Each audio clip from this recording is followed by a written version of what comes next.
All right. Welcome back. My name is Thomas Mineart. I am an agent with EXIT Realty North Star. And today I have with me Jared Nicolaisen with Key Mortgage. Jared, how's your day going? Dude, I'm doing well. It's Monday. It's the best day of the week. Let's get Best day after of the it. week, especially if we're ready to get excited, get all our work done before holiday weekend. So That's right. we've That's right. got a pretty exciting video planned for you guys today. As a lot of people that keep up on the news might know, stuff in the real estate industry, in the mortgage industry in general is just changing. Just stuff is changing. It's a way different market than it was at the beginning of the year. So I reached out to Jared and said, hey, let's just do a video from both of our point of views about major trends that we see changing now, and then we could possibly take people's questions or we can ask each other questions about what we think people should be thinking about with these changes that we're starting to see. So, Jared, I got your stuff pulled up first, and Yeah. I want to just walk through some things you're seeing in the mortgage industry right now. Yep. So, just kind of starting off with some of these points here. I mean, the first one being that mortgage-backed securities, which is essentially mortgage bonds, the price of those have gone down. The reason being is Jerome Powell, our Fed chair, basically was saying that he's willing to do whatever it takes to get inflation down to the 2% level, which is our average inflation. So what does this mean from a mortgage perspective? So they're going to raise rates. I mean, which doesn't directly impact mortgage, but when the Fed chair comes out and says, "Hey, inflation isn't going down at the pace that we want it to," that's scary to people who are holding bonds, especially mortgage bonds. Mortgage bonds are directly correlated to the interest rates. So when the price of the mortgage bonds go down, the interest rates go up, and which is what we're seeing right now. So some people, some experts in the mortgage world aren't really happy with how Jerome Powell is speaking. And the reason being is we saw inflation tick down by almost a full percent from what was it, July to August. Well, And correct me if I'm wrong. I mean, a lot of people saw that go down that quickly, and they were hopeful that hey, and I think you even have it mentioned here, they were hopeful saying, hey, they're making quicker moves on inflation than they thought they were. So there's potential we could see better interest rates a lot exactly, sooner than what was previously projected. yeah. So, and that's exactly it. Is we thought that things were getting better, but Jerome Powell doesn't think so. So, from a consumer standpoint, how do you take that news? And experts aren't happy with that. So, he's based off of what he's said. It sounds like he's willing to throw us in a recession. And it's going to be. And I think his exact words is, yeah, if consumers and businesses feel some pain, um, and that was the word he used, feeling willing to give like pain to the consumer. Which, say what you will, how aggressive do you want the Fed chair to be is kind of up to you as with your own personal opinion. But um, I don't know. It's tough to say how people should feel about that, but I do think dealing with the problem is better than trying to prolong it and making it worse for the consumer. Yeah, and I think it's in your ideal world, I mean, you want to solve the inflation problem because runaway inflation would be a severe thing. Yes. It would be very, very bad for our US economy. So you want to solve that. And it's not like in our lifetimes, we've never experienced recessions before. I'm not going to say they're not a bad thing, but as long as it doesn't get as aggressive and as bad as some recessions we've had before, it will just become part of a normal market cycle. These things happen in the Right. real estate market and the mortgage market around every 10 years. It's just kind of the way of life, so It's to part of it. speak. Yeah. I mean, would you rather have 6 really hard months in the economy, or would you rather have 24 months of just meh, like not seeing a ton of growth, it's not great for the consumer, or just the 6 months, get it over with, yeah, it's gonna suck, but then we're done with it. And it's not like in real estate and in a lot of different markets, recessions also mean opportunities as well too. So that's Yep. nothing to definitely shy away from too. So as far as if I was hypothetically saying, like, if I was a home buyer, Mhm. what would your advice be to someone that's a home buyer that says, "Hey, I this is the last year I want to be on my lease in my apartment and I want to buy within a year." Yep. What would be given what Jerome Powell is saying what the general sentiment seems to be, what would your advice be? I'm gonna hold true to this, and I think it's if you find a payment that you like and it fits within your goals and the in your purchase price stuff, you got to shoot on it. I mean, yeah, interest rates might go up, and whatever that number turns out to, if you can do it now and it makes sense, it's not to say if rates continue to go up and let's just say rates go to 10% and you're at 6 or 7%, okay, well then a genius. And if Mhm. rates go down to 4% and you're in at 6% and you can refinance, you're also a genius. So if it makes sense for you now, do it. That's how I always do it. But not everyone's in that mindset where, there's pros to renting too. So it's just a matter of if it's something you're open to and you're ready for and the payment makes sense and the numbers make sense, do it. And I would say do it sooner rather than later so you don't miss out on the boat. Yeah.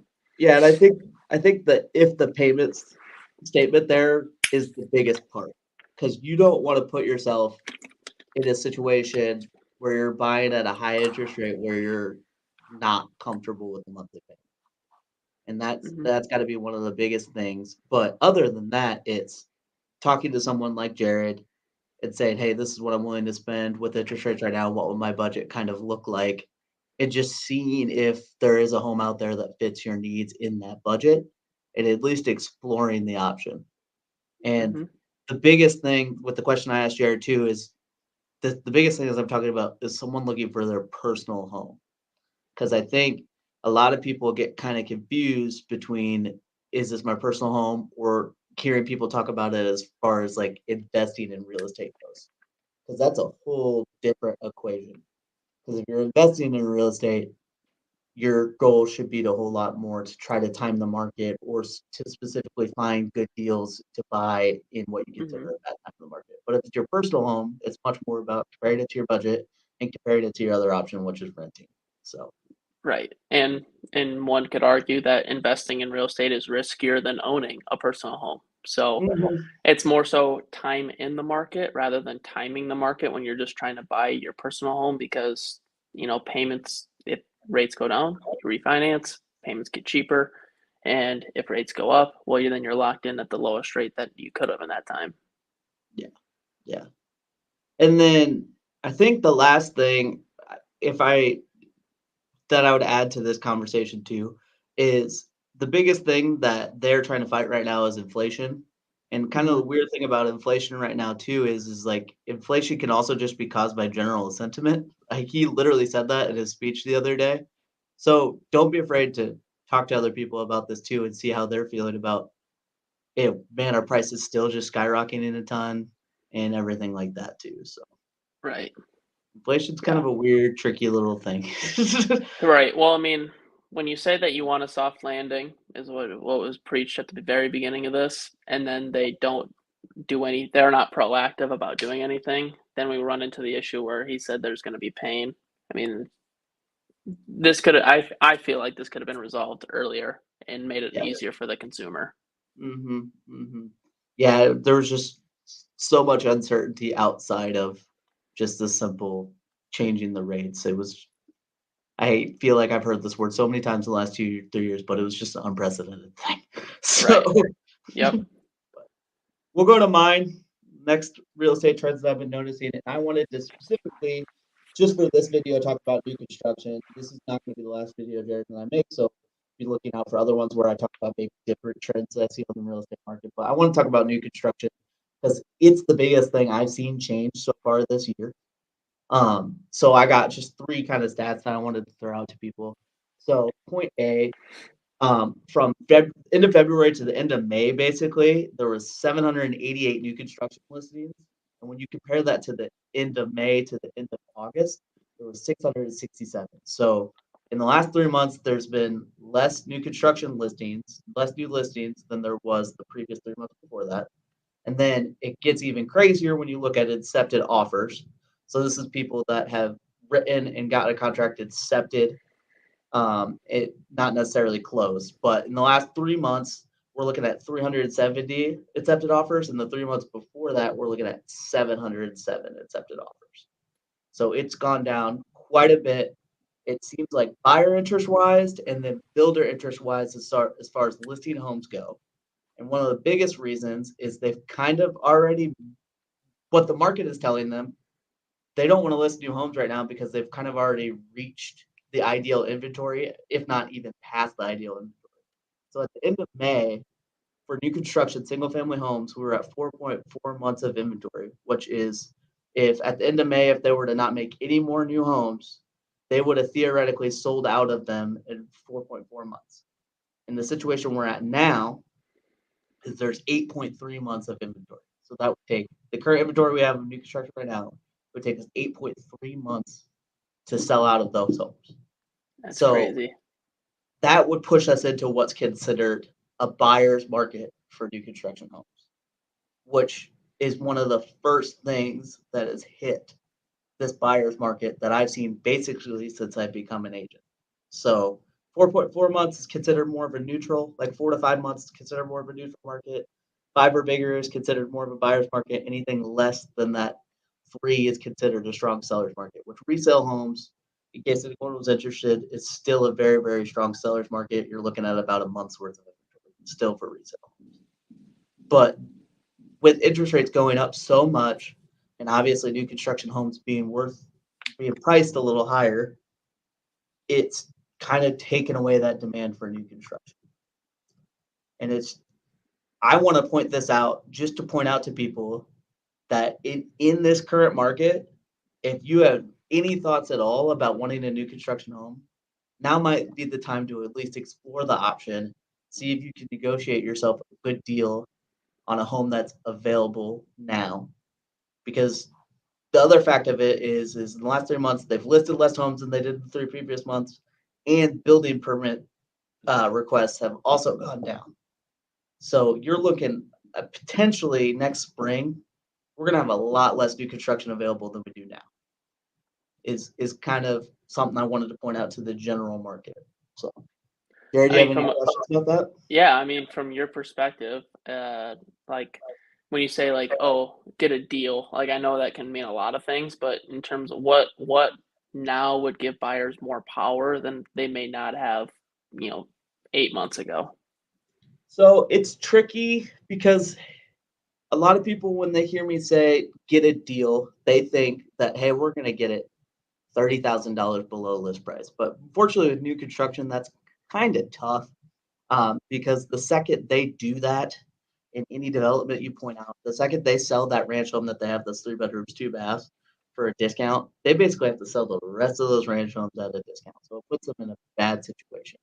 So the thing I always point out to buyers looking for new construction and that they want to get a deal is to look at potentially getting stuff added on, to get seller's concessions added on to add extra stuff into the house that wasn't there before, appliance packages, get seller paid closing costs. A lot of that stuff right now is very, very negotiable. And it would still keep their sales price up. So when people are looking at it as far as sales history goes, they don't see anything different, but you're getting an extra added value, if that makes sense. Yeah. Yeah, no, that makes sense, and I think that's a good way of putting it. Just because, yeah, builders don't wanna lose money on, like you said, if they take a massive hit on a price on one house, they're not gonna they have to do that for a lot of the other houses in that same development, so, um, no, that's good. Um, yeah, Got one comment here too that I'll show really quick. Also, with buying new construction, it's a great time to look at lots that have been available for quite some time. A realtor can help you out with this. That's actually a really good point too. If new construction, new builders are feeling the heat, so to speak, because they have inventory sitting out there now and they know that they're in a buyer's market now, developers are feeling just as much heat. And it's possibly easier for them to sell for less than list price than it is for a new builder as well too. Because yeah. developers really just want to sell out of those lots and everything like that. Thank you, Maggie, for that comment. Yeah, that's actually a good point, and I think the point of a realtor can help is another good thing too. It's like you see, a lot for sale, just talk to your realtor to see if that's something that they can help with, or, sometimes people just see the sign, they call the builder, and then, they may get into a contract that they isn't favorable to them. Yeah, It's tough because listing agent, you know, they can't stay completely unbiased, and they might not be offering you the best deal. I'm not going to speak for every agent, but that's kind of the feeling sometimes you get when you're using the listing agent to write the offer for you too. Um, but yeah, and then lots are tricky too because a lot of the times the good ones are spoken for before they ever get listed. So it's never a bad idea to talk to an agent that can start talking to frequent developers and see what they have coming up before it even gets listed too. So that way you have the most heads up about what's going on if you're looking for that dream lot, so to speak, to build your new custom home. And Mhm. lots are tricky too because some of them come with a builder and some of them you can bring your own builder. There's a lot more to it than hey, I just like this piece of land and where it's at. So Right. there's No, a lot more good point. questions you would think. So we don't have any more questions in the comments. If you guys do have one, I'm gonna ask Jared one more quick question before we go off. So if you guys do have one more question or comment, please just leave it in there. But Jared, the other big news, kind of sort of lending wise, that's come out is the new college loan forgiveness program that Biden just announced. What, if any, effect do you think that's going to have on the mortgage industry? Are you guys talking about potentially more applicants? I know we were kind of talking about it before, and it doesn't look like, as far as increasing budget, it doesn't really look like it might change a ton. What are your opinions? Yeah, I mean, I think it depends on each individual scenarios.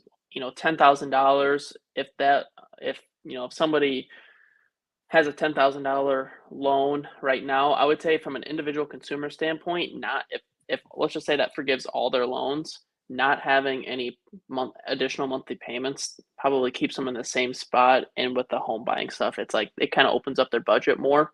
But $10,000, if that lowers their payment, $40, $50 a month, and they still have a $400 payment, I mean, that's still a payment that they're gonna have to make. Mm. So it it's a Band-Aid.